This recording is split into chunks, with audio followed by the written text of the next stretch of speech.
ইতালির স্পন্সর বা সিজনাল ভিসার ফ্লাসি ডিক্রেটো ক্ষেত্রে 1 মিনিটের মধ্যে ক্লিক না হলে ভিসা হবে না। এই বিষয়টি পুরোপুরি মিথ্যা নয়, তবে এর পেছনে কিছু প্রযুক্তিগত এবং পদ্ধতিগত কারণ রয়েছে। বিষয়টি পরিষ্কার করার জন্য নিচের পয়েন্টগুলো দেখতে পারেন। কেন 1 মিনিটের কথা বলা হয়? ইতালির স্পন্সর ভিসার আবেদন প্রক্রিয়াটি ফার্স্ট কাম ফার্স্ট সার্ভড বা আগে পাবেন ভিত্তিতে হয়। প্রতি বছর একটি নির্দিষ্ট কোটা বা সংখ্যা নির্ধারণ করা থাকে, যেমন 80,000 বা 1 লাখ। আবেদনের সময় ইতালীয় সময় সকাল 9টায় যখন পোর্টাল খোলে, তখন সারা বিশ্ব থেকে লাখ লাখ মানুষ একসাথে ক্লিক করার চেষ্টা করে। কোটা পূরণ: আবেদনকারীর সংখ্যা কোটার তুলনায় অনেক বেশি হওয়ায় কয়েক সেকেন্ড বা 1-2 মিনিটের মধ্যেই নির্ধারিত কোটা পূরণ হয়ে যায়। তাই যারা দ্রুত সাবমিট করতে পারেন তাদের নাম তালিকার উপরের দিকে থাকে। 1 মিনিট পার হলে কি আদেও হবে না? 1 মিনিটের পরে ক্লিক হলেও আপনার আবেদন সাবমিট হবে, কিন্তু কোটা পূর্ণ হয়ে যাওয়ার কারণে আপনার নাম সিরিয়ালের অনেক পেছনে পড়ে যাবে।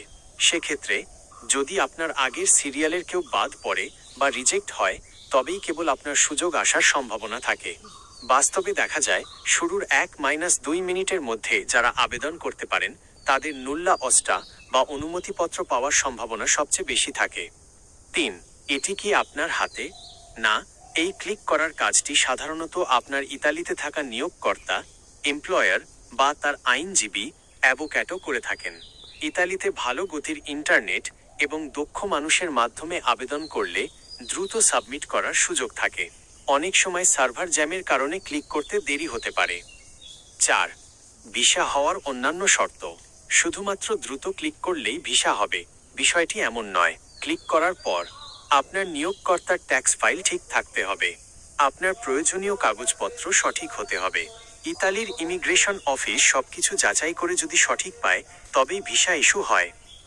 সারও কথা: 1 মিনিটের মধ্যে ক্লিক করাটা সিরিয়ালে এগিয়ে থাকার জন্য অত্যন্ত গুরুত্বপূর্ণ।